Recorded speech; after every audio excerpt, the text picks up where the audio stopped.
Chapter 3, Nightmare Difficulty Mission. These descriptions are absurdly detailed. The more Chun-Gu read, the more intrigued he became. It almost sounds like a real ghost story. Running a haunted house meant spending every day thinking about one thing: how to scare people, how to create fear while still keeping visitors safe. But after reading the information provided by this game, he felt as though a brand new door had quietly opened before him. Playing a horror game alone inside a haunted house in the middle of the night, he smiled faintly. No matter how I think about it, this sounds exciting. He checked the battery level on his phone. A moment later, another thought crossed his mind. This kind of moment deserves to be recorded. If this really turns out to be as terrifying as they claim. He glanced around the empty haunted house. Maybe I can turn it into a brand new attraction. He rummaged through storage and gathered a candle and a lighter. As 2 in the morning approached, he carried everything he had prepared and headed for the restroom on the first floor of the haunted house.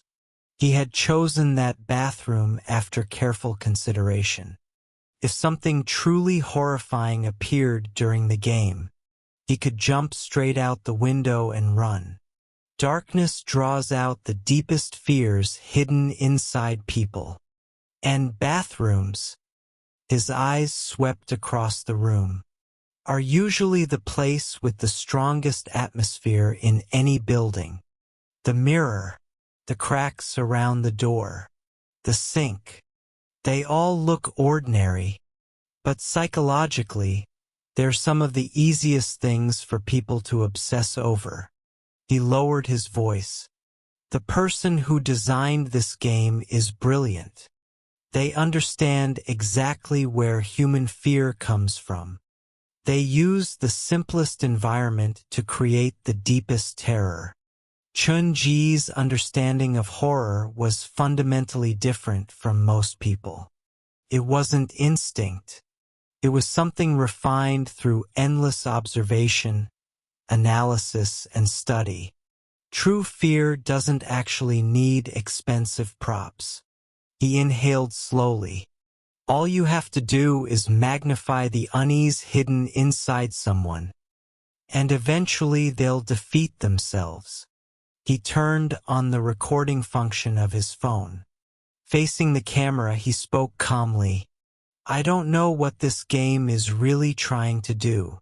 If something happens to me, his gaze remained steady. Then whoever finds this phone, remember this. Protect this recording. It's the key that opens the truth behind all lies. After speaking, Chun-Gu placed the phone beside the sink and adjusted the angle until it captured his entire body. Then, he stood in front of the mirror. 2:01. 3 minutes left. Waiting for death was often more terrifying than death itself. Inside the silent restroom, even the faintest sound seemed amplified countless times. And as the appointed time drew closer, Chun-Ji's heartbeat began accelerating. He looked at the time on the screen. The moment the minute hand reached 4, he switched off the flashlight. He lit the candle, then placed it between himself and the mirror. The trembling flame became the only source of light in the darkness. Standing between the mirror and the real world, it looked almost like a lantern guiding spirits, as though it were leading something out from inside the mirror. Chun-Gu glanced at his own reflection. For some reason, it already felt slightly unnatural. Has the game started? Slowly, he lowered his head, closed his eyes, and softly whispered his own name. Tian Yi. Tian Yi. Tian Yi. Repeating one's own name over and over created a strange feeling. The name gradually lost familiarity, until it no longer felt like yours. It was like writing a word repeatedly until, eventually, you couldn't even recognize what it meant. To prevent that from happening, every time he finished saying his name, Chun-Gu silently counted 3 seconds. At the same time, he was also keeping track of time. After all, the condition for success was simple. For 30 minutes, no matter what happened, he could not open his eyes. After 2 in the morning, standing alone before a mirror with a candle and my eyes closed, Chun-Gu gave a bitter smile. If I weren't experiencing this myself, I'd never believe anyone would actually do something like this. He continued repeating his own name, trying his best not to let his thoughts wander. This game relies heavily on psychological suggestion. The hardest part isn't ghosts or urban legends. It's controlling yourself. As long as I don't open my eyes, nothing dangerous should happen. Easy to say, much harder to do, because just after the first 10 minutes passed, something unexpected happened. These accounts are described in such painstaking detail. They read almost like ghost stories. The more Tran Sie read, the more intrigued he became. He ran a haunted house for a living. Every day he thought about one thing: how to scare people, how to give visitors a truly terrifying experience while still keeping them safe. But after skimming through the information provided by this game, he felt as though a brand new door had quietly opened before him. Playing a horror game alone in a haunted house in the dead of night, no matter how you think about it, that's seriously thrilling. He checked the battery level on his phone and decided that a moment this historic deserved to be recorded. I've got to film the whole thing later. If it's really as horrifying as they say, maybe the haunted house can launch a whole new attraction. He turned the place upside down, searching for candles and a lighter. Just before 2 in the morning, carrying everything he had prepared, he headed to the first-floor restroom of the haunted house. Choosing the downstairs restroom wasn't random. Tran Sie had thought it through carefully. If something truly horrifying appeared during the game, he could jump straight out the window and make his escape. Once darkness falls, the deepest fears hidden in the human mind begin to surface. And among every room in a building, the restroom carries the heaviest atmosphere. Mirrors, door gaps, water tanks. They all look ordinary, but they're exactly the kinds of things that leave the strongest psychological scars. He couldn't help admiring the person who designed the game. They understood human weakness down to its core and used the simplest environment to create the deepest kind of terror. Tran Sie's understanding of horror and fear differed from most people's. It was something he had refined through constant observation, analysis, and study. True fear doesn't actually need expensive props.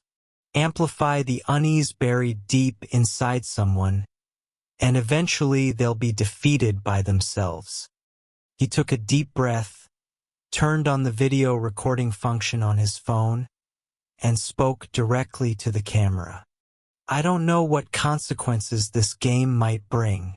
If something happens to me, then whoever finds this phone, remember this, protect this video carefully. It's the key. A key that can tear open the truth hidden behind all the lies. After finishing, he secured the phone beside the sink, adjusted the angle so it could capture him clearly, then stood facing the mirror. 2:01. 3 minutes left. Waiting for death had always been more terrifying than death itself. Inside the silent restroom, even the smallest sound seemed magnified countless times over. And as the appointed time drew closer, Tran Sie's heartbeat quickened. He stared at the time displayed on his phone. The moment the minute hand reached for, he switched off the flashlight, lit the candle, and placed it between himself and the mirror. The wavering flame became the only source of light in the darkness.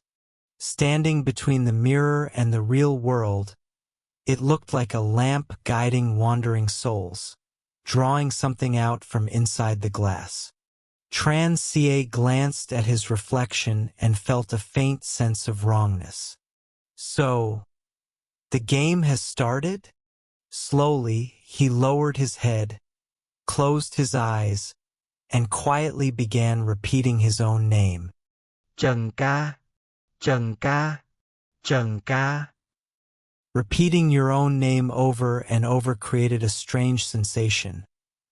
Gradually, the name itself started to feel unfamiliar.